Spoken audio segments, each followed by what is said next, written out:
The following is a Hoop Ball presentation.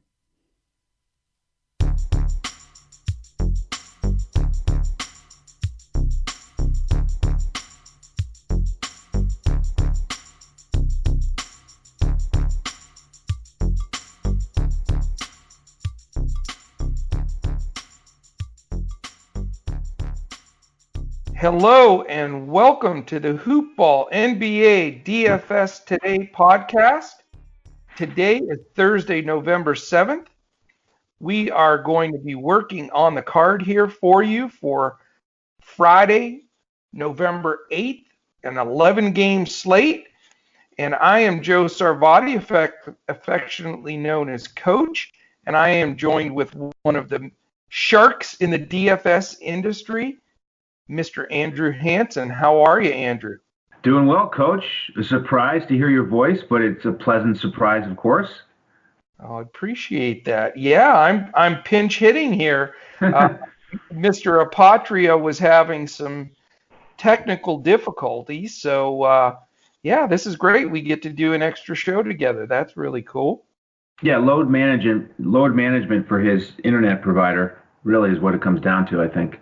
I think it's just load management for him. You know, he's sort of soft. He's a little like Kawhi and Cat and stuff.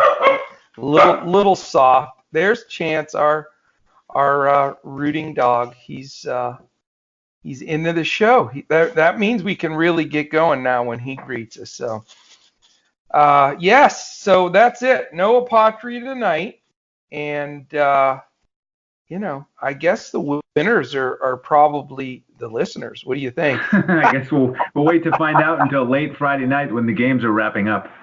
Exactly. If we're right on the money, then, you know, it was meant to be, and the two of us knocked it out of the park. But, yeah, I always try to respond early and often on Mike because I know he gives me those old man zingers all the time. So, you know, I gotta keep one step ahead. I'm beating him in the Chicken Soup Challenge, Joe. You heard that, right? Yeah, it's unfortunate for his end that Sabonis played.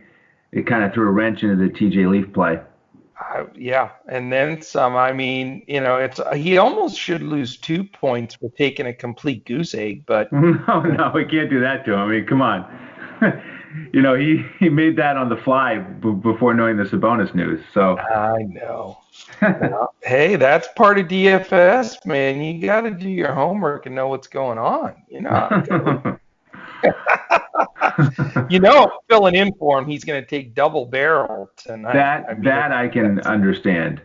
I hear you on that. Yeah. I mean, that's a given. So, well, listen, before we get rolling here, we really shouldn't exchange too many pleasantries with an 11-game slate. So I want to thank our presenting sponsor, Fantasy Draft. They're the only rake-free site in the industry. Tremendous contests every day. They have a $25, $30,000 pick and roll guaranteed, and a $5, $7,500 layup contest that's guaranteed every day. Go to fantasydraft.com, sign up with the promo code HoopBall, and get your first 7 days up to $1,000 in contests rake free with no membership. And can't beat it. Fantasy Draft, best site in the country, no question about it. Huge savings that just rack up from the rake free side. Just love them. Also, a couple of our other sponsors that are also very important to us. Manscaped.com. You want to go there, sign up also with the promo code HoopBall. You get 20% off and free shipping. And then our wagering site, mybookie.ag, they are awesome. Go there for all your wagering needs and adventures there. And our founding sponsor, Hawaiian Isles Kona Coffee Company. And I did listen to the show, and I heard you have your first batch of Hawaiian Isles Kona Coffee coming your way. Is that true? It arrived this afternoon, and it's what a beautiful presentation. It's got a gold fastener on top of the coffee. I couldn't believe that. That's really stylish and impressive. They are classy. Did you try it yet? Oh no, I'm waiting until the morning. Ah, I'm a hot coffee in the morning guy. If I have coffee in the afternoon, it's like a frozen coffee. So I don't gotcha. want to have my first experience be in the afternoon when I'm not used to the warm coffee. I got to save it for the early morning. So tomorrow morning, that's when I'll pop it open for the first time. Good for you, man. Well, I'm psyched you're gonna try it. It is delicious stuff. The last batch I got was hazelnut, and man, it was good. But I got to order some more myself. But great stuff. Well, very good, man. Let's get this horse in the gate and off to the races here and get this thing fired. We've got a 7 p.m. Eastern game. We actually have three of them.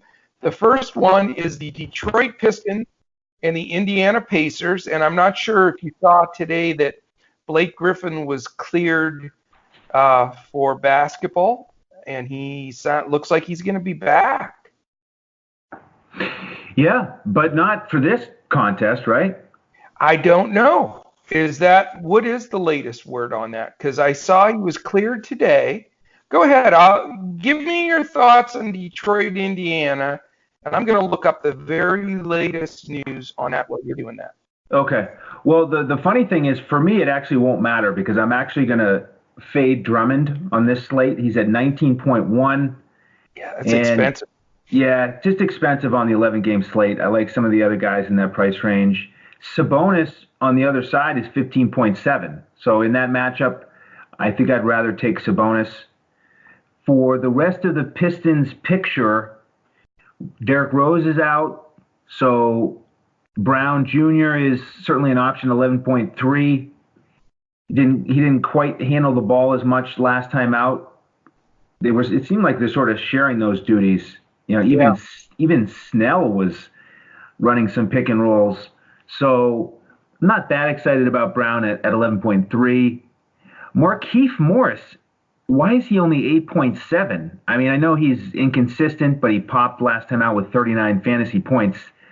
And so 8.7 on fantasy draft, that's almost 5x return. Yeah. That's so for a couple tournament lineups, I like him. He's not a good much GPP play for sure. Right. Yeah, exactly. On the Pacers side, Turner's questionable. Goga is out. Lamb is out. Brogdon's priced at 15.2 on fantasy draft. I think I'm actually going to pass on him on this slate as well. That's more of a cash game play, but for tournaments, I'm gonna look elsewhere. So really, Sabonis is my main focus, and maybe a couple one-off GPP lineups with Markieff Morris. Okay. Well, I'm going to give you the latest updated information, and we always record this show the night before, so it's Thursday evening, and we're about halfway through the slate here, and preparing for tomorrow's games. But there is news, so we don't have to wait on this. Griffin is definitely out. He has been cleared to begin playing again on Monday. So this is the last game Griffin misses, and he is out. Rose is listed out. He's not going to play. He's going to miss a few more games with a hamstring. And Tim Frazier is doubtful, more than likely not going to play. So this becomes a huge monster game for me. I think that, I know it's an 11-game slate, but you're talking about major key guys out for both teams. As you mentioned, Lamb's out. Goga's just entered concussion protocol, so he's going to miss a while. And Turner's more than likely not going to play. So this is going to be, I know it's going to sound crazy with an 11-game slate, brother, but I'm going to have three key plays out of this game. I'm going to continue to take Drummond. I know his price is insane, but no Griffin, the point guards. I mean, it's going to be Drummond mania. I don't see how he doesn't almost grab a 2020 again. I'm going with Drummond, and on the other side of the ball, I'm going to go with Sabonis. Hopefully neither one gets in foul trouble, but I think that they're both safe. I think they both have a very high floor and a very high ceiling. So I love that play. And my third key guy from this game, and then I'm going to be doing a lot of fading in some of these games. I love Malcolm Brogdon. I mean, he is phenomenal. His usage increases pretty dramatically with Lamb out, and he has been playing so well. He played a back-to-back and had a small regression of points, but now with a full day's rest, he's back and going after it. So I've got 3 right off the bat. Boom, Drummond, Sabonis, and Brogdon to start my card. How about that? That's big. That's spending a lot of your cash in one game. We'll have to see how you react to the prices later on. Guys like Karl Anthony Towns, who's a little bit cheaper than Drummond. LeBron's also a little bit cheaper. So definitely a lot of options at the top with 11-game slate. I'll be sniffing for value here on these games big time, but I may have to take some screenshots because about 7:20, 7:25 Eastern time, I got to see myself pretty high up on some of those contests with 3 key guys like that starting off early, but should be fun, man. All right, let's go to game 2. Another 7 o'clock start. This one is going to be interesting. Orlando is a hard team to play. It's the Memphis Grizzlies at the Orlando Magic. And, I watched some of that quite a bit of that Mavs-Orlando game. Orlando just really is a slow-it-down, grind-it kind of team. The Grizz are definitely playing more up-tempo this year, but what are your feelings on this one? Well, I'll go through the Grizzlies side of things. I'm curious about what you saw from Jonathan Isaac, because I didn't get to see much of that game, but he had quite a breakout. So I'll let you talk about the Magic here in a minute. But for the Grizzlies, I don't really like the prices. I think the prices have caught up with them. Jaws at 13.5. So I think he's a good cash game option here. Not as excited for a tournament because they are going up against the Magic. You mentioned the slow pace. They're also 6th in defense. So I'm just not expecting a high-scoring game here. That's why I'm generally going to stay away. And, Clark is interesting. He 2 of his last 3, he's had 30-plus fantasy points. He's priced at 10,000 even. And he shot perfectly from the field last time out. So wouldn't expect that to happen again. But at 10.0, he's probably the one guy I might put into a lineup or 2. But I'm curious on the other side what you think about Isaac, because he had a monster line and he's only 12.1K. Yeah, I mean, he had the very, very rare 5x5, where he had 5 steals, 5 assists, 5 blocks, 5 points, 5 rebounds. At least. So that doesn't happen very often. I think he didn't. I think he technically didn't quite get it because he had 6 blocks and 4 steals. That's what I'm looking at. Because what's really bizarre is I was watching that game and the guy, the Mavericks guy, he stripped him down low and got that steal, which would have made it 5 steals, 5 blocks. But I heard him on there saying that they were counting that as a block, which there's no way that was a block. It was a steal. But if they did that, then that's a shame. Because then there you go. That must have been the difference maker. Yep. Jeez, that's a bummer. But still, I mean, those are monster fantasy points. I think that's just a trap. I mean, he's not going to do that again, maybe for his career. But, he's playing decent ball. His price is decent. But he's extremely inconsistent. I mean, I'll never forget the game I played him, because when it sticks with you and you remember it more when you get stung. But he played a game where he played 31 minutes and he went 1 for 3 from the field, 3 shots the whole game, 2 points. And I mean, he throws a lot of those kind of games on the board, even though he throws a lot of great games on the board. So, you got to have a real stomach for it if you play him, but I don't trust him. So personally, watching Orlando, like I said, they're just they share the ball. They're slow. They're defensive minded, and it just doesn't spell well for DFS play. So I really don't have any interest in any of their guys. And in the inverse side, Memphis is just a hard play too, because yeah, they play decent pace, but certainly Orlando's going to slow them down.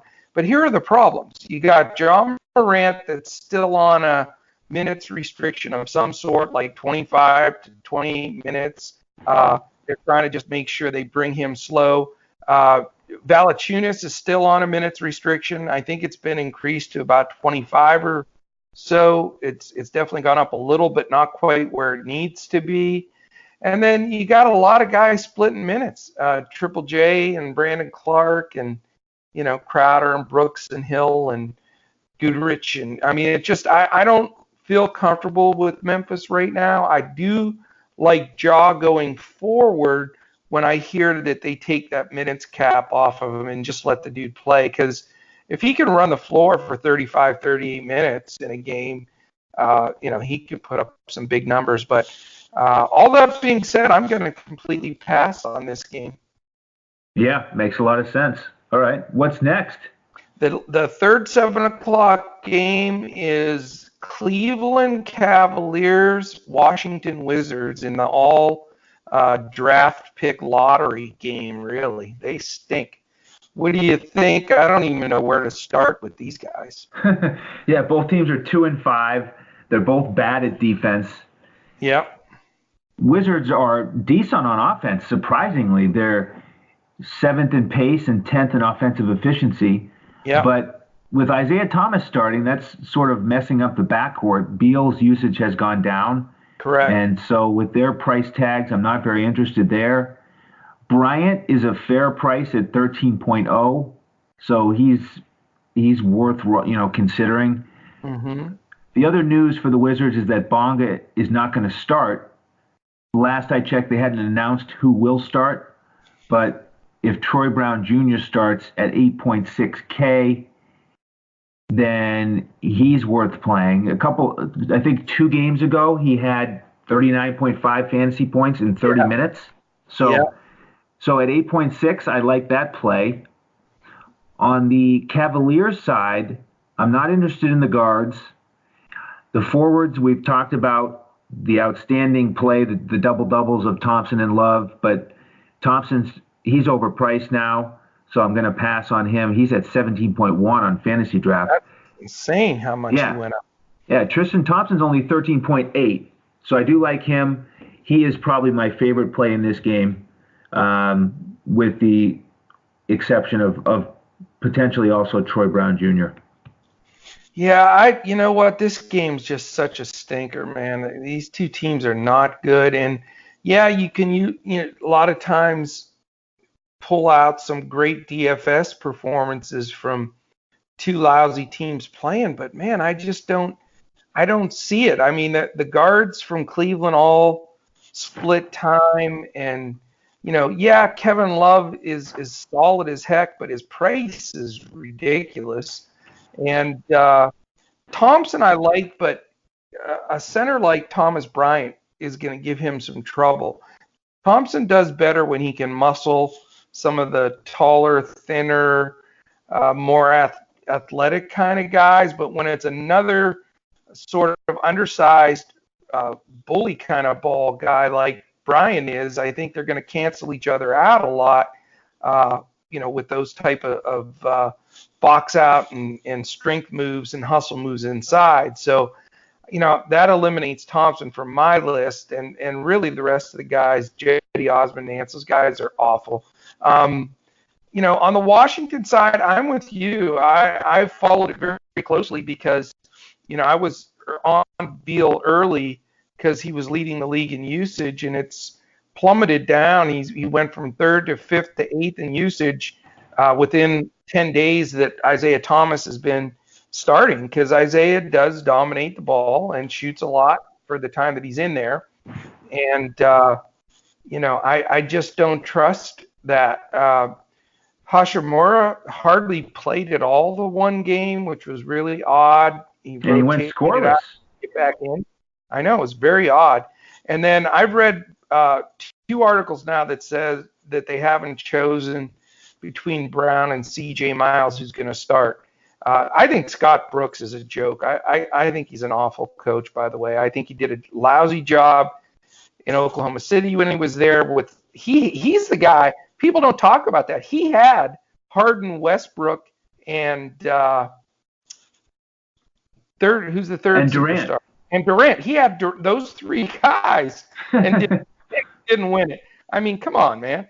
But he's done a lousy job in Washington too, and they're a joke. But Beal's price is too high with Thomas stealing some of the usage. Like I mentioned with all the rest of those guys, I just don't see how you have the stones to play any of them. And 2 games in a row, I guess it helps that I have 3 anchors in the first game and 2 passes in a row in the next 2. That's not bad. Right. Well, lots of more exciting teams and games later in the night, for sure. No doubt. That's not one that I'll be spending much time watching. All right, let's go to Game 4. Sacramento Kings at Atlanta Hawks. Now, this one is a lot of intrigue for me. You got Sacramento's not playing at the pace like they did last year. Luke Walton seems to have taken the only positive they had, which was speed, and taken that out. But Atlanta's been a hard one to figure. This last game for Trae Young, he was playing on a back-to-back after having that ankle injury, and he just looked like he was not right in that game. He had a terrible game. And, the question is, do you fire him right back up with below-average De'Aaron Fox defense, or what do you do from there? What do you think? I'm going to wait. I love his game, obviously, but I'm going to wait on this slate and wait to see if he gets healthy, gets back to 100%. He's not like a Harden or somebody like that you fade and they put up 80 fantasy points. So I'm not too concerned about it. But yeah, the Hawks are a bit of a mess because last game out, nobody played 30 minutes. No. A lot of sharing, a lot of 20 to 28 minute type outings. But I do like Jabari Parker at 12.3. I think he's going to settle in more and more. And, the Kings, you mentioned their guard defense. They're 25th in defense overall. So I like Parker at 12.3. Yeah. And Herter is interesting at 8.3. He got 24 minutes, so his minutes are increasing. He's worth considering, but actually on the other side of the ball, Bogdanovich is only $100 more expensive on fantasy draft. He's 8.4, and he finally got 31 minutes last time out and, increased the usage off the bench. So I really like Bogdanovich at 8.4. Okay. Not really interested in anybody else, although with the bigs in Sacramento, Dedmon is questionable. Giles is questionable. So, Holmes his price has been creeping up, 11.9. I think it's worth considering. I'm not that excited about it, but if Dedmon's out, maybe I'd get a little bit more excited about Holmes. Yeah, and that's a great point, and I'm exactly with you. If Dedmon is ruled out, I'm probably going to fire up Holmes because I think price-wise he's reasonable and he's going to get monster minutes. I think there's no doubt. So again, with doing these shows the night before, the big plus is, we want our listeners to be able to listen on their drive to work in the morning or at lunchtime or on a break, start figuring out their lineups, building their team. But you got to stick with us throughout the day tomorrow, all the way up until lock. Follow us and listen to us on Twitter because we're going to be updating. And these are the kind of things that are huge. I mean, like I just said, if Dwayne Dedmon is ruled out, I am going to fire up Richaun Holmes as my starting center. If Dedmon's ruled in and they're going to split minutes, I'm not going to play him. So that's the kind of thing that can make or break a lineup, and you got to get that late news. Make sure that you follow @HoopBallFantasy on Twitter. That's where all of the information is going up from our guys Miles and Andy. They're blurbing and putting stuff on the @HoopBallFantasy feed on Twitter. You can also go to hoop-ball.com click on forums, click on the DFS thread, and you're going to get constant updates right there as well from those guys. I post all the player moves on there every day myself, and I know Mike and Andrew are on there also. And follow us directly on Twitter as well. I'm at Joe Sarvadi, JoeSarvadi. Our man Andrew here is at Language Olympic, just like it sounds. And then Mike is at Mike Apotria, MikeApotria. So just wanted to mention that since it was relevant to what our discussion was. So again, there's the center position will have to do with if Dedmon's rolled in or not. I am going to dial up De'Aaron Fox for the first time this year, Andrew. Okay. Trae Young's defense is horrific, and he was one of the lowest ranked point guard defensively. I think he was dead last or second to last year. And Fox is so fast, and obviously Trae's playing, but he's not 100% with that ankle. So I just like that it's such a pace-up game for them because Atlanta is one of the fastest teams in the league, and I think that Fox is going to feed off of that. I'm not comfortable with the Hield Bogdanovich split. Barnes is terrible. Ariza, Bjelica, I don't want any of those guys. Bjelica. So for me, it's going to be Fox and Holmes if Dedmon's ruled out. On the other side of the ball, I'm definitely not going back to the very, very pricey Trae Young until we know he's back to 100% himself. I love your take on Jabari Parker, and he definitely may make my lineup. I wish he was just a smidgen cheaper, but I think that if I can fit him, that is still a bargain price. He definitely may make it because he's going to get most of that usage from John Collins. They're using Bruno Fernando a little bit, but Jabari's a scorer, and I think he'll do well in this game. And he'll do well. I think he'll be the biggest recipient of Collins being out. So, yeah, I definitely may fire up 2 or 3 guys from this game. I think, I don't think it's going to be a defensive showing from either squad. So that's where I'm at, man. Yeah, I like your call on Fox. In his last 5 games, he's been between 37 and 45 fantasy points every night. So he's perfect. Yeah, he's perfect for your cash game lineups. And like you said, the defense from Trae Young, you got to expect he's going to be right at that level as a floor for sure. Yeah, and I think he'll get decent ownership too. But I hope I can. He hasn't been. Like last year, he was like the big flavor of the month. Everybody wanted to play Fox and the Sacramento guys, but you haven't heard much from him. But he's consistently, quietly been pretty darn good. So I think he'll be a great play tomorrow at a fair price. All right, this next game, 8:00 game, very interesting. Golden State Warriors, Minnesota Timberwolves, 2 very fast-paced teams. Definitely a million injuries. You've got Cat's second game back after the suspension. This one's pretty juicy. What do you got, Andrew?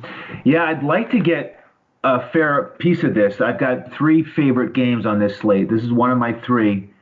Okay. But you mentioned it. There is a lot of news here because Napier is doubtful. Teague is questionable. So that's a big X factor here. But I'm going to fire up Cat at 18.1. He got that first game back. Now it's against the Warriors, who are also 30th in defense. That's pretty can't bad. stop anybody. So I like Cat, $1,000 cheaper than Drummond, and Culver is only 9.5. 2 of the last 3 games, he's had at least 28 fantasy points. Yeah. So he's finally getting used to the NBA game.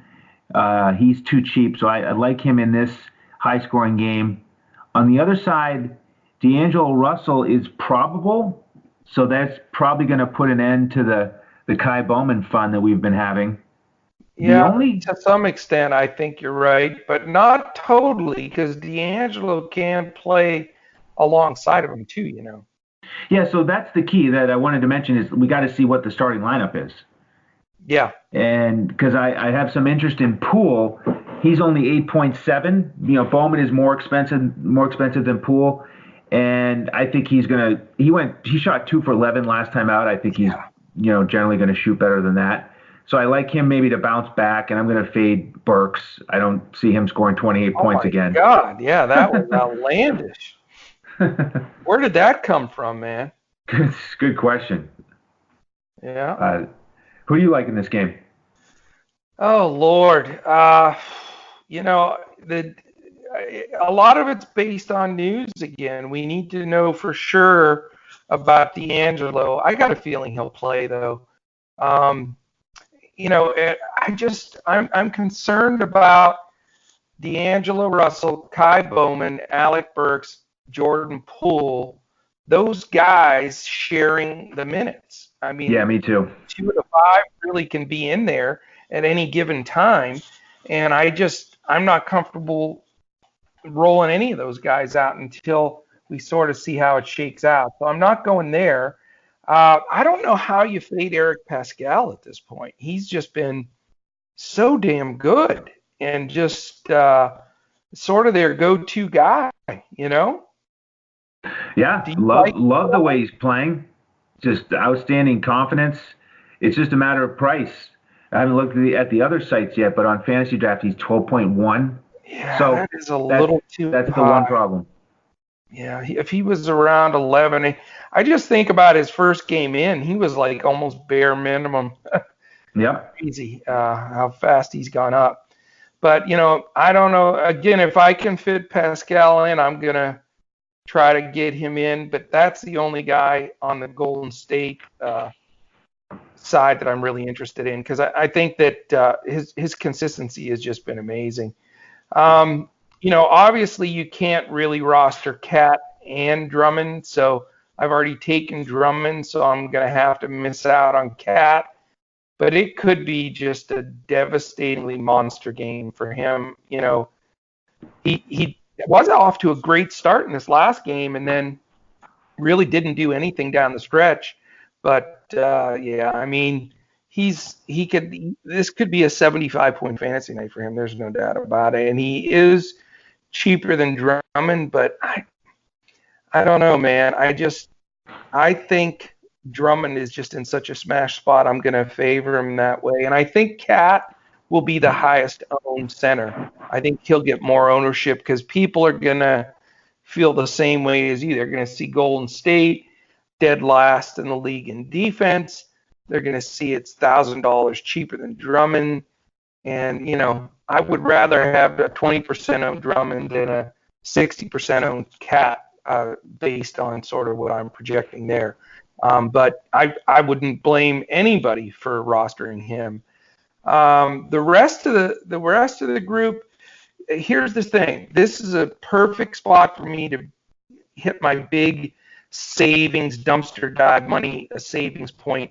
If Teague is out or is even questionable, just going to play limited minutes, 100% going to fire up Jarrett Culver because he played point and he looked like he was getting his confidence. He is a nice ball player. I mean, watching him at Texas Tech last year and the run in the tournament, and he's just an all-around really good ball player. And if Teague plays that and he doesn't have a minutes restriction or anything, I probably won't fire up Culver because Teague is a high usage guy when he plays, and he is the veteran there. But if Teague is out or super questionable, then Culver will be a great path for me to make my salary work for my lineup. But that's it for me. Right on. Let's move on to the 8:30 p.m. Eastern game, and that is the New York Knicks against the Dallas Mavericks. Porzingis gets to play against the Knicks for the first time, which should be that's quite a narrative there as well. That should be interesting. What do you think about this ball game? I don't have much interest in this game. One of the lower totals, Mavericks are favored by 11. Yeah. And it's the first of 2 consecutive games for the Mavs. So if they are ahead early, they may take the foot off the pedal a little bit and save their guys for the next night when they go to Memphis. Try to make sure they win both of these games. And I was just looking at these numbers with Luka, and it's amazing that last time out he went 27-7-7.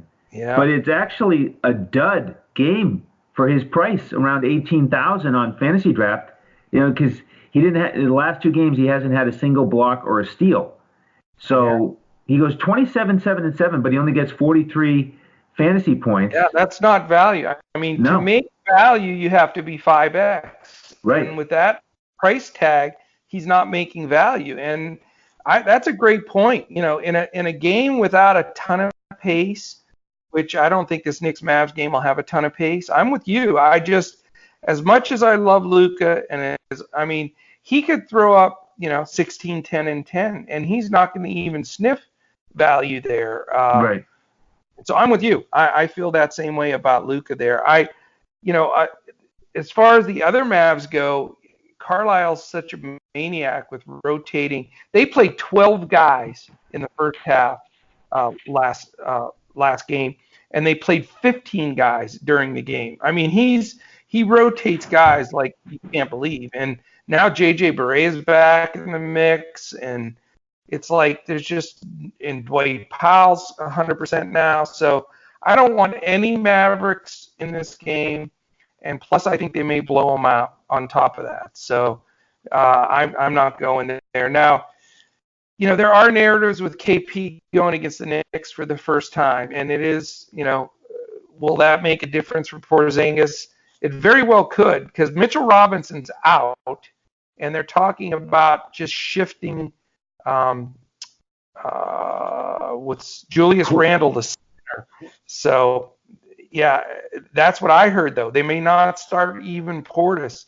I know it's possible, but they talked about just shifting Randle to the 5. So either way, they're going to be a little undersized, which, Dallas isn't exactly powerful in the paint. And even though Porzingis, and it's insane to say it, even though he's 7'4", isn't that what he is? 7'4", right?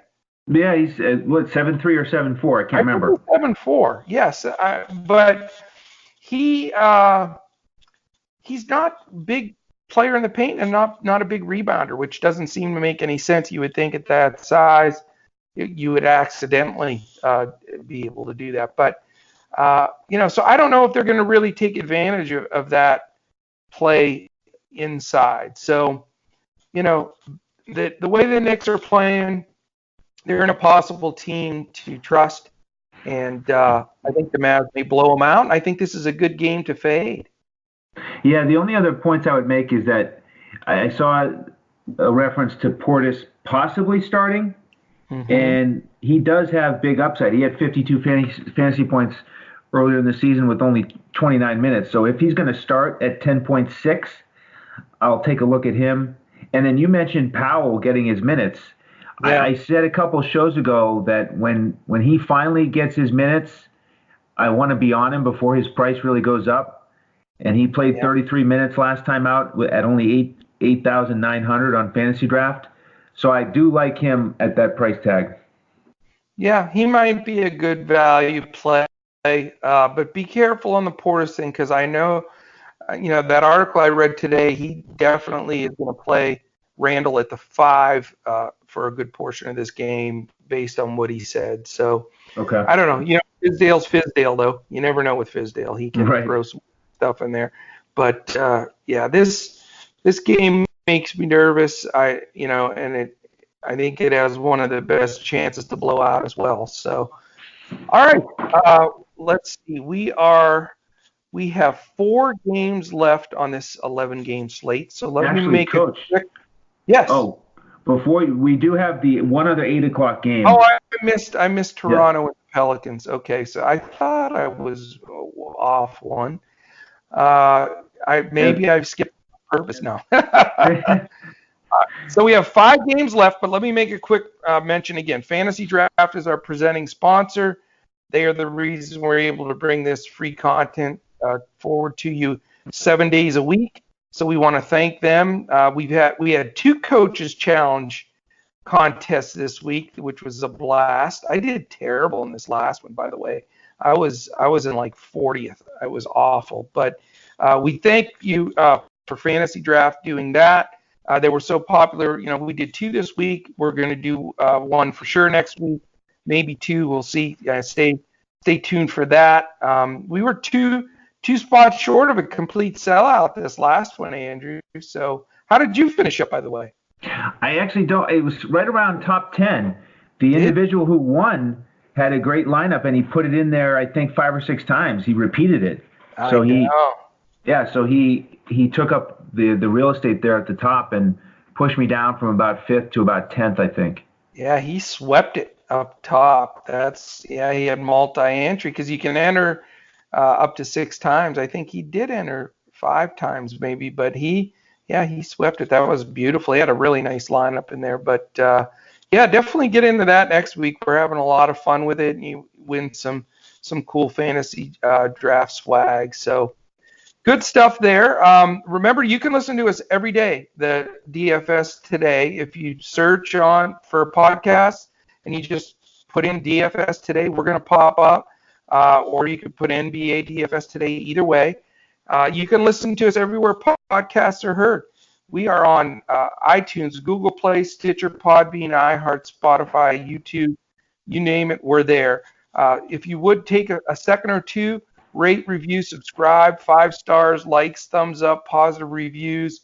All of those things make a big difference for us because it really keeps the sponsors happy. It gives us some good momentum to continue to grow, and we're growing show over show with listeners, and it's been fantastic, and we really appreciate all of you out there, and we've been getting quite a few great reviews too, and all of that is going to help us to continue to bring all of this free content forward. And I'm telling you, I've heard all of it in the industry. There are some good shows, podcasts behind the paywall, but there's a pretty expensive cost to some of those. Ours is a free 7-day content show, and the best way we can keep it that way is to continue to support our sponsors and hit those reviews in there. So also support manscaped.com, mybookie.ag, Hawaiian Isles, Kona Coffee Company, our hoop-ball.com. Go there, look at our premium package, some fantastic pods and things that you can subscribe to there and keep on rolling. All right, let's go back and catch that game that I, for some bizarre reason, just decided to completely pass on. Yeah, Coach, if it had been the Grizzlies and the Magic, I may have let you slide over it, but I really like this game. All right. Well, go ahead and jump at it. Toronto Raptors, New Orleans Pelicans. Yeah, so this is one of those high totals. Raptors favored by 2.5. It's a rematch of opening night. Of course, That was high scoring, 130 to 122. It went to overtime. One thing I noticed about the Pelicans, they're only 1-6, but they play in close games. Their losses are only by 8, 7, 3, 11, 11, and 10. So they're not getting blown out. And the one win that they had was they beat Denver by 15. So just really, really strange. But all young teams, that's a common thing with young teams, Right. So, I've got a lot of interest in this game with the high total, hoping it'll stay close. Ingram, I got to start with Ingram. And the other thing is Pelicans haven't played since Monday. So Ingram is rested after that big game. He also played well against the Raptors in the opener. He's at 14.9. And Redick is questionable. So we'll keep an eye on that. That could change things a little bit. Hart he started last game. He's at 11.3. I like him. I like Holiday at 15. It's a little pricey for him, but I think he's finally waking up. So I'm going to put a couple lineups in where I stack this game. Where I'll have probably Ingram, Wow. Holiday, and Hart. And then on the other side, I like Siakam. He's only 16.7, so he's a little bit cheaper than some of the other stars. Fred VanVleet's 12.7, and OG is 11.3. So I think he's a nice value play to stack this game. I am going to build some lineups where I get 6 guys in here and hope that it stays close. And then Lowry's the one guy who I didn't mention, and of course he's a big fantasy scorer. He's 15.1, but if I'm going to stack the game, then just because of the prices, those are the 6 I might pick. Wow, man. We're on different pages on this one. I know it was a high scoring game. The total's pretty high here. I've got a lot more concerns than you do. I just, first of all, New Orleans does rotate quite a few guys. They do play a lot of guys have been getting in. Frank Jackson, Nickeil Alexander-Walker hasn't been playing much lately, but I know they even had Etuan Moore in there a little bit, and Kenrich Williams and Hart and the whole 9 yards. So I'm just a little concerned about just the opportunity for some of these guys in this matchup against Toronto, who plays a good team defense and really causes problems for teams with their scrappy guard defense on the outside, and Ibaka and Gasol, is solid in the paint. So, I don't like the fact that the guards are sharing the minutes so much, and I don't think Holiday is worth that high of a price tag. He's been pretty disappointing this year. I know he's starting to get it together, but I want to see a little bit more before I pay that kind of money. Favors is probable, so he's going to take away from Okafor. Hazel get a little run. Who knows if Melly's going to play a little bit or Kenrich. It's just concerning for me and confusing. Ingram is a stud, but he is also going to get, now that he is sort of shown as the best player on this team, teams like Toronto with good schemes of, defensive schemes that are well coached. Nick Nurse is a good coach. Siakam's a good defender. I think Siakam will take him. He's super athletic and rangy. And if he does get beat off the dribble, he's got, Gasol and Ibaka and these guys behind him. So I'm fading the Pelicans altogether. So we're going to be on opposite ends of the spectrum with this one. On the Toronto side, however, bizarre stat, and I don't know if I think I pulled this one on Mike and he didn't know it, but I'm gonna see if you know it. Who is number 1 and number 2 in the league in minutes played this season? I thought he did get that eventually. Isn't it Lowry and Fred VanVleet? It is. That is correct. So you listened to the show. Okay. Yes. It is those two, the backcourt, and which I thought was shocking. I would have never guessed that at the beginning of the year, that's for sure. But, the fact that they're getting such big minutes consistently, and it doesn't seem to be waning anytime soon, those guys just have to be in play in up-paced games like this against a team like the Pelicans that runs and pushes the ball. So, I don't think I can afford to play both. But I think Lowry or VanVleet, one of the two of them are going to make my lineup. I'm going to play one of the two depending on roster construction and depending on which site I'm playing on. But one of those two is definitely going to be in play for me because I think they're both valuable assets. Anunoby's price has gone up just a little bit too much for my liking. Siakam's good, but he is super high priced. I don't particularly like the Gasol-Ibaka split of minutes and usage, so I'm not going to quite go there. So I'm only going to probably have one guy coming out of this game, and it'll be one of the backcourt guys from Toronto. So different approach, different build. That's why it's great to have completely different takes on some of these games because it gives our listeners some different options, That's right, yeah. All right, man. We go on to game number 8, the 9 p.m. Eastern Standard Time game, another very intriguing game. Philadelphia 76ers at the Denver Nuggets.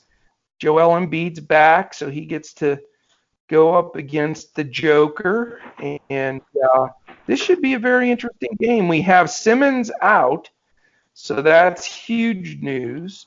And this is the one that just really kills me, Andrew, because I think Embiid could have a monster game. His usage goes way up with Simmons out, and I'm going to fire up a GPP and use Embiid in there instead of Drummond on that side. I'll probably still ride Drummond in the cash game, but I can't go without Embiid in one of my lineups. What do you think about this game? Yeah, I'm with you. With Simmons out, I really like Embiid to smash here. We've talked ad nauseum about Jokic, and I don't expect anybody in the middle there to slow him down. And then Josh Richardson really picked up the usage with Simmons being out. Yeah. He's only at 11.2. So I'm going to pair Embiid with Josh Richardson. And then the only guy I like on the other side is Will Barton at 10.4. The last 3 games, he's had between 30 and 38 fantasy points. And he's certainly not the most consistent guy over the course of his career. You know, he is kind of a boomer bust guy. But at that price tag, I'm willing to play him. Interesting. Yeah. Let me ask this. Who are you going to go with if you had to choose between Embiid and Cat? That is a good question. I'd probably go 10 lineups. I'd probably go eight lineups with Cat and 2 lineups with Embiid. Wow. Okay. Because I think a lot of people are going to be jammed with having to make that decision probably, and that's going to be a tough one. Denver, I'm not even going to waste my breath talking about. They're the worst DFS team for me, I think, this year. Jokic very seldom makes value and continues to be overpriced, and all the rest of the guys just have been very disappointing. Jamal Murray's having his worst season for sure. Gary Harris throws a lot of bad games on the board, and Barton. I don't think you can really trust any of those guys. On the Sixers side, with Simmons out, it changes the whole rotation of everything with them. You're right. Jay Rich definitely gets a jump up. I think he's certainly playable. Horford's been consistent, but he's a completely different player with Embiid on the floor. He's not going to smash like he did when Embiid was out. So, Tobias is pretty darn expensive. Always tempting though. But I'm with you. I'm going to go Embiid here if I can in some spots, and a little Jay Rich sprinkled in. And then just keep an eye, out on any additional news there. But for Denver, I'm going to pass. So, all right, let's go on to Game 9, which is another 9 o'clock start. And this one is the Milwaukee Bucks and Utah Jazz, 2 good defensive teams. Utah is one of the slowest teams in the league. What do you think about this game? I think you gave me a hint before on this one. It's a stinker. Yeah, this one I am going to actually pass. And Giannis he's been dominant, but he's the most expensive guy in this slate at 20.3. So you got to kind of close your eyes and cross your fingers to fade Giannis. But that's the way I'm leaning. And I don't have any interest in the Jazz, in terms of a tournament play. I think they're fairly priced. And so I'm just, 2 top 10 defenses. I'm just, on this 11-game slate, I'm just not interested. I'm with you, man, 100%. I mean, we don't even have to waste much time here. I mean, there's no way I'm spending the highest price dollars on the whole slate on Giannis against the Jazz when it's in Utah. They're going to slow down the pace, limit the possessions. They're going to run doubles at them because they have a great defensive scheme. Two of the better coaches, two of the best defenses. There's just no bargains there. I mean, there's guys that could throw up just some dead games. So, maybe on a 3 or 4 game slate, we have a little discussion about it. But with 11 games and all these to choose from, I think we can skip it. Two games left, my man. 10 p.m. Eastern. The 2 late night sweat games. We have a 10 and a 10:30. The 10:30 game is going to get all kinds of play. That's going to be a fun game. The 10 o'clock game is the Brooklyn Nets at Portland Trailblazers. So you've got Portland playing right now, and we didn't talk about it, but I've got a great sweat going tonight. I have the late game of the Clippers and Trailblazers. I haven't peeked at anything, so I don't really even want to know, but I was doing really well, and I have Kawhi and CJ McCollum left. So I'm pretty fired up. I hope they're playing well right now. But that to be said, Portland is going to be on the back half of a back-to-back. And, McCollum and Lillard have been leaned on tremendously with this team to carry them. And now they're going to be playing Kyrie and the Nets. So this should be very interesting. What is your take on this one? Yeah, this is the third of the 3 games that I'm most interested in terms of high scoring, hoping it'll stay close. So I'd like to get a piece of this game. And the X factor here is the news with DeAndre Jordan. He's questionable with the ankle. Right. So if he's out, Jared Allen's only 9.6K. And if he's going to play 30 minutes in this game, I like that price tag. Yeah. If DJ plays, then I probably won't go to Allen. And then I'll just focus more on the wings. I like all these wing guys here. LeVert is 12.6. Prince fair. is worth considering at 12.3. Mm-hmm. Kyrie, he's pricey at 18.3. He's been playing outstanding ball with these other guys in the 18K range, like the big cat. I probably won't get much of Kyrie here. Right. I like Lillard a little bit better in this game, $2,000 cheaper on fantasy draft at 16.3. Mm-hmm. So I think my favorite plays are Lillard and LeVert, and then Skal Labissière coming off the bench at 6.1. Wow. This is the second game of a back-to-back. If he gets up towards 20 minutes, then I like his price as well. That's a good point, man. I mean, he could be a great dumpster dive pick. I would say, let's scour the box score of how Portland minutes played out tonight against the Clippers, and some of that will take, I think of some of what you can do with Portland in this game. They don't have, Coach, I can mention right now. I won't spoil it for you, but at halftime, Hassan Whiteside's only played 8 minutes, and Skal has played 15 minutes. Wow. Well, I don't know if that's a good or bad thing for tomorrow. You know what I'm saying? Right. Does that make you wonder if they're going to split again, or was he in foul trouble? Second half goes. Was Whiteside in foul trouble? No, he only has 2. Really weird. Yep. Huh.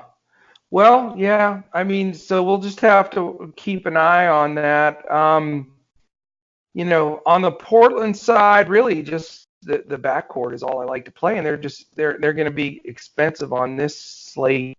And there's no way Kyrie has now gotten to the point price-wise, and he deserves to. He's been awesome, but he's gotten to the point price-wise where I think he's just priced out. I mean, he pretty much has to have 40 real points and like 14 assists to smash value. I mean, you can't expect a guy to produce that on any given night because he's not going to have a bunch of blocks or ton of rebounds or anything. So there's no way I'm spending that. Even if he'd have to be $2,000 cheaper for me to consider him. With the big boys for dollar wise. So I'm with you. I think Jared Allen's a great play. If DeAndre sits, it sounds like DeAndre's going to sit.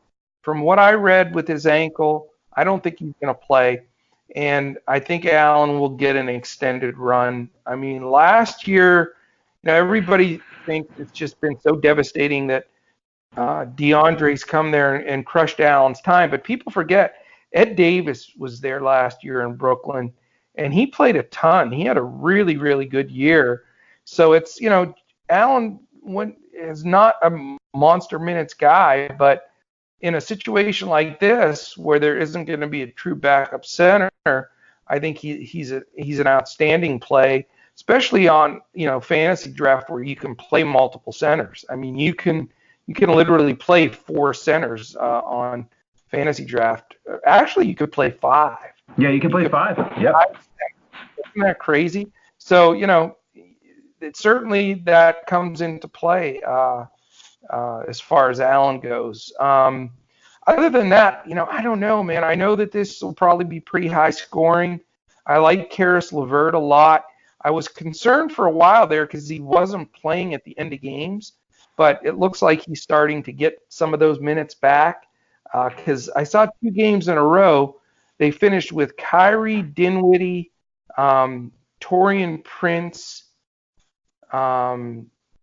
Jordan or Allen, either one of them, and then the 5th guy was Joe Harris. So LeVert seemed to be getting left out of that push, but now it looks like he's getting back in there for either Harris or Prince and playing some of those key minutes. And he's a talented kid, man. He can play, and his price tag is still fair enough. He's the kind of guy that can smash for 50, 60 fantasy points in any night. And, he's sort of my favorite guy in this game. I'm going to try to squeeze him in. I don't think there's a lot of good small forwards on the slate. Of all the positions, that's probably the least. And, so that's probably where I'm going to go there. Maybe Allen and LeVert.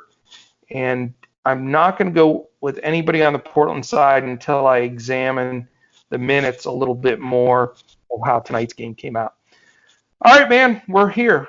Game 11. Miami Heat, Los Angeles Lakers, the late 10:30 sweat game should be a really fun game. I did not see, I was watching when Mr. Patria buzzed me to jump on the show. I was watching the Heat game, and it was a really, Butler had 30 at halftime when I left the game, so I have no idea how that finished up, but that was an exciting game. So they're on a long road trip on the West Coast. They're playing a back-to-back. How is that going to affect them against the 6-1 Lakers? And, how that's going to play out is going to be very interesting. I mean, the Heat and Spoelstra have the best, in my opinion, defensive scheme in the league, maybe second to Pop or close. And, I think they'll be able to give a little bit more trouble to Davis and LeBron than some other teams did. Like, for example, when Houston came into Miami, they just literally shut them down, even though they had Harden and some of the big boys. So I think the Heat can stick with the Lakers and make it a game. I don't see it as a blowout. But, let's check the minutes played tonight. The Heat have a lot of young guys, which is good. It's great when you can roll a 19, 20-year-olds out there like the Heroes and Nuns and some of the other young guys that they have. So this is an intriguing game, and I think it's going to be a fun game to watch. Are you going to use anybody in this game? Well, that's a good question. I do like LeBron. He's at 18.7. He's just a man on a mission. Yeah. He's outscored AD in fantasy points 3 in a row. So I like LeBron over AD. And then on the Lakers side, the one other question mark, Avery Bradley is questionable. Right. If he's out, then Quinn Cook at 7,000. I like him. He played 30 minutes last time out. So I did see a comment that Avery Bradley himself, not the coach, but himself, said that he was going to play. Was not? No, I don't. Is going to play. Okay, he's playing. Okay, so we can. He said that. The team didn't officially say that, but he did. So we can plan. I would think. Yeah. Okay. So then we can scratch the Quinn Cook play on the Heat side. Jimmy Butler, you mentioned the 30 points at halftime. He only finished with 34. So You're kidding. Yeah, how Wow. about that, huh? Jeez. So, Who won that game? well, the Heat won by 16. So Oh my gosh. he only ended up playing 34 minutes. See, So they're gonna give the Lakers all they want. I think the Heat are 5-2. They're no slumps. Well, 6-2 now, then, right? right, so they'll be 6-2, and so the Lakers are favored by 8.5. But if Butler's saved enough energy, he's only at 13.7 on fantasy draft. So his price is very, very tempting.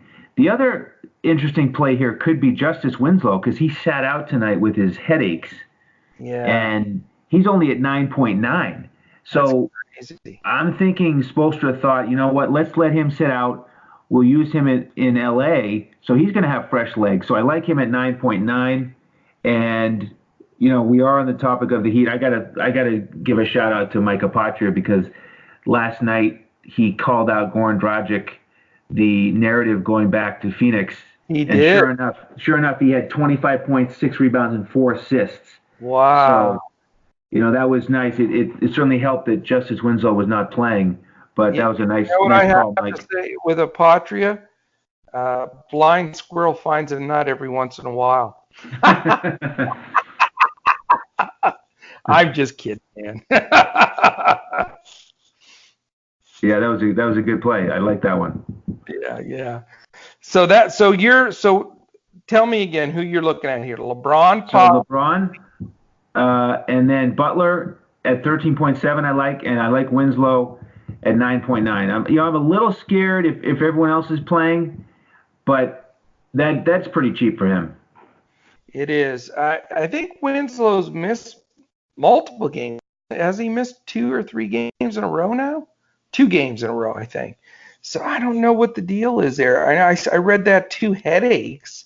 I mean, it didn't say migraines, but I don't know. He gives me a headache from the DFS world myself, just trying to figure out what the heck's going to happen because Winslow's a big key there, because he plays point for them, point forward, and the whole 9 yards. So it makes it so difficult, man. I would think Butler will check LeBron, right? More than that is a good question. I think he will. And, that makes me worried about taking Butler just for the simple fact that he may expend most of his energy defending LeBron. Yeah, I think you're probably right. Yeah, and then I'm not sure. I guess Bam is Bam going to guard Davis? Because that's a nice matchup too. But Bam's athletic enough to at least give Davis some trouble. I don't know. In this salary world, I'd love to say, yeah, let's, on top of all these other expensive guys, let's take LeBron and Davis, but it's just not realistic. This is a hard card, man, because there's so many good players, and you can only take so many of the expensive ones. But I don't think I'm going to go Davis or LeBron. I know it's probably going to be a nightmare sitting there trying to hang on to a lead, with these other people that have either LeBron or Davis. But I just like how the Heat defends. I love their system, and I almost want to lean more towards the other direction and go with a couple of the Heat guys. Now, yes, Bradley, more than likely, if he's back, he's a heck of a defender. That's going to cause some problems for some of the younger guys like Kendrick Nunn or Hero. But, I know it sounds weird, but I sort of like Bam here a little bit because I think he's going to be active. If he doesn't get in foul trouble against Davis, has the ability to put up some points here. But, I think for the most part, just because of the salary, I'm probably not going to fire up too many people from this game. I just think that, LeBron and AD are always going to get their ownership. That means if you're playing those guys, you can't play a Cat or Embiid or some of the other big dogs. And, you got to trade off somewhere. And, some of these shows and touts you listen to, it's funny. They give you the top 3 guys from every game. Yeah, well, good luck fitting 1/5 of those into your lineup salary wise. So, Bam is not cheap, but he's nothing in the stratosphere of Davis or LeBron. And depending if I can fit an ancillary piece in somewhere, if I have to, I always love to finish out my roster with somebody in that late game sweat. Like tonight, I forgot to say I not only had Kawhi and J. McCollum, but I had, because he was so cheap and he fit the last spot, Patrick Beverly. So I'm hopefully, you never know what you're going to get from him. You could get 5 fantasy points or 30. You just don't know. So I say that for the point of, if I can get a cheap guy in to one of the spots to fill out my roster, that I think that'll be a good game to get him in. So, all right, dude, I think that's it. Any other thoughts or recommendations or suggestions or anything like that? No, I agree. I think we covered it. And you're right. It's just tricky with all these. 11 games. We've got a lot of the studs. And it all comes down to what contest you're entering.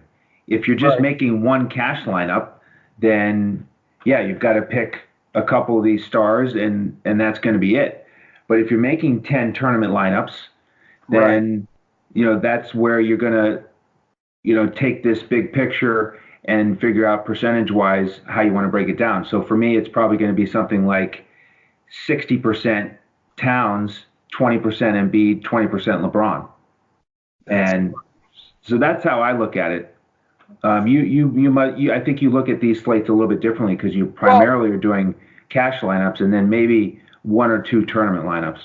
Exactly. And normally I'll, play my main cash lineup and we'll have a couple of backup GPPs just to slip in there. But I agree with you. I think this is the perfect slate with all these studs to, what I think I'm going to do is hand build 10 lineups and go in some of the big GPPs. Now, again, I know I'm up against it. You got all the mass entry guys with the putting everything into their optimizer and spitting out 150 lineups and entering that way. But, my 10 against their 150, yeah, you're at a disadvantage. But, when you hand build them and you have this good of a selection to make some good pivots, why not? You got to roll the dice sometimes, Exactly. Yeah. This is one of those slates where you can really get a variety. If you are going to make 10 lineups, you can stack these high scoring games once or twice and then make a couple substitutions outside of your core plays with some of these value plays that we've mentioned. Perfect, man. I think we've cracked the case here. We've come up with a formula. So awesome stuff, man. It was a great show. I know it was an impromptu one. We went for it along here, but 11 games, a lot to talk about. Tomorrow night, I'm scheduled to be with Mr. Patria, but who knows, man? If he still has his technical problems, we may have to try to dial you up. Are you around tomorrow in case we need you? Yeah, I should be around. So, yeah, thanks for jumping on tonight last minute. I appreciate it. Yeah, no problem at all. And I'll make sure I'm in touch with Mike tomorrow. So tomorrow you guys will either be getting me and Mike or me and Andrew. So get an extra day of coach this week. All right, man. Let's roll this. We want to thank you all for joining us on Hoopball NBA DFS today. For my man Andrew Hanson and our man in absentia with the technical difficulties, the cool, suave Mr. Michael Apotria. I am Coach, and we will catch you again tomorrow when we look to crush it on NBA DFS.